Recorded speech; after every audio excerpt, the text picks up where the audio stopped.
Sun Tzu is a legendary figure, and they're not totally sure on the dating, but we're pretty sure that it's 2000 plus years ago, maybe almost 3000 years ago, this book was written. And it's written the other side of the world, right? Ancient China. So the, and this has been studied throughout Chinese history, sort of in periods. People would let it go and then come back to it.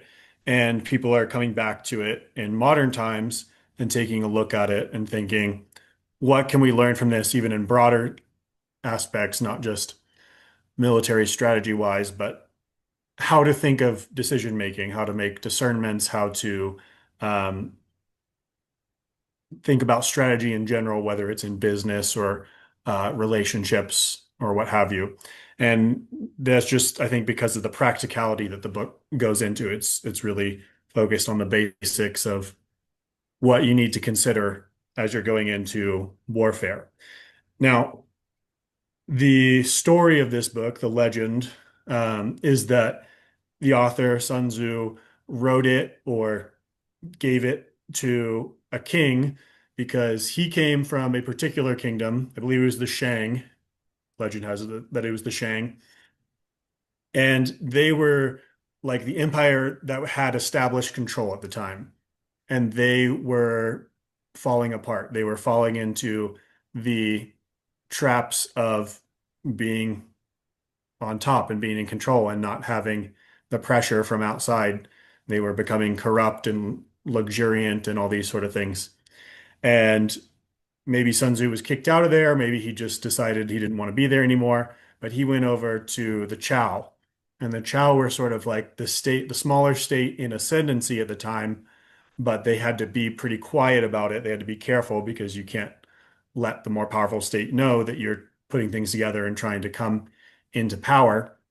And this ties all together into their idea, their philosophy of the mandate of heaven, which basically means, whoever has the power, whoever has the ability to rule should be ruling. Now, that sounds like a total like will to power, super tyrannical thing, but there's a lot in there of like, actually, if you have the power to rule, if you have the ability to rule, that means you have the ability to rule well. Because if you're ruling well, then you're actually going to stay in power. So actually, a lot of it was about virtue. Like, are you taking care of people? Are you providing good lives? Are you, providing the things the citizens need? And then when you stop doing that, you lose the mandate of heaven because now your state's in disarray and you're just taking advantage of people and the people are pissed off. They don't want to work for you. That all ties into what they would call the Tao, the way that things are supposed to be ordered.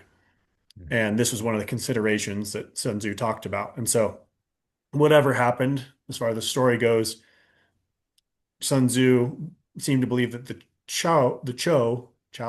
whatever it is, they had the Tao, the Shang had lost the Tao.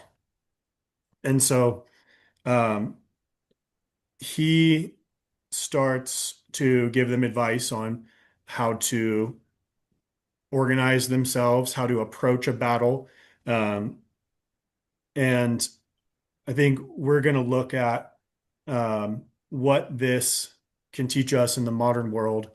There are things in there that are like, how many chariots should you deploy in this kind of battle? Or if you do deploy this many chariots, you're going to need X amount of boxes of rice or whatever it is.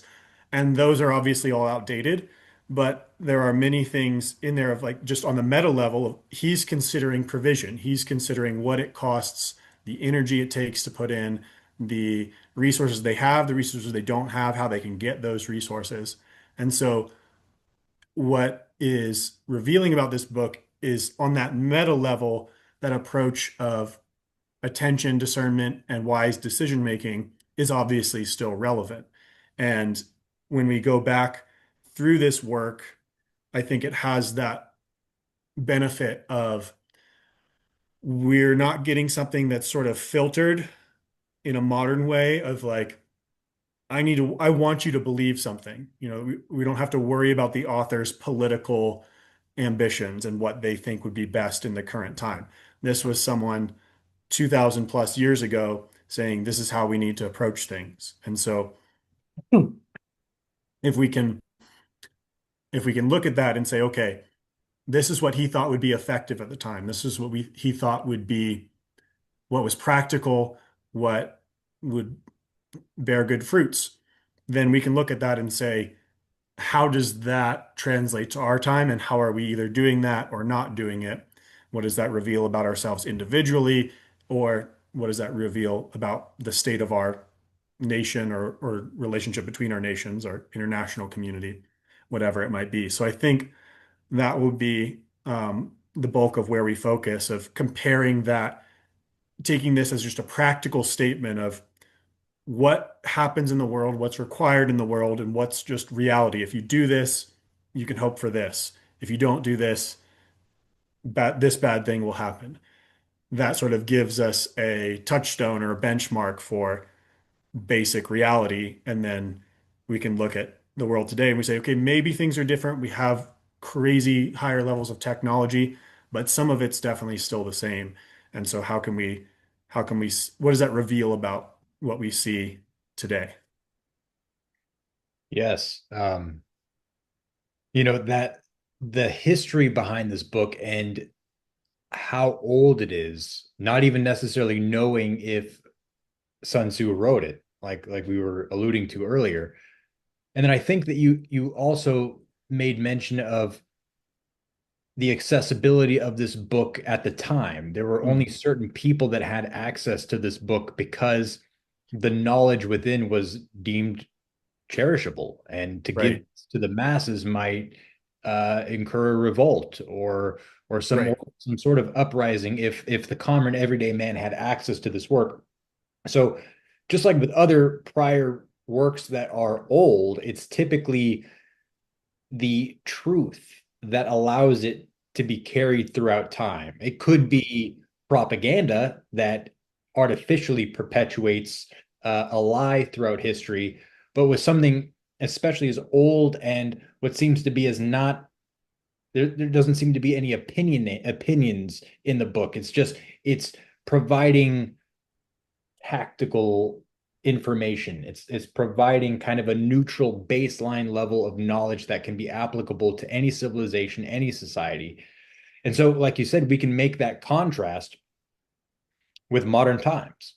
We have an understanding that history has a tendency to be cyclical and not doesn't necessarily repeat, but it does rhyme. So if there are inherent truths within this book, which it appears to be the case, then we can apply those to modern times and see if there's any inconsistencies.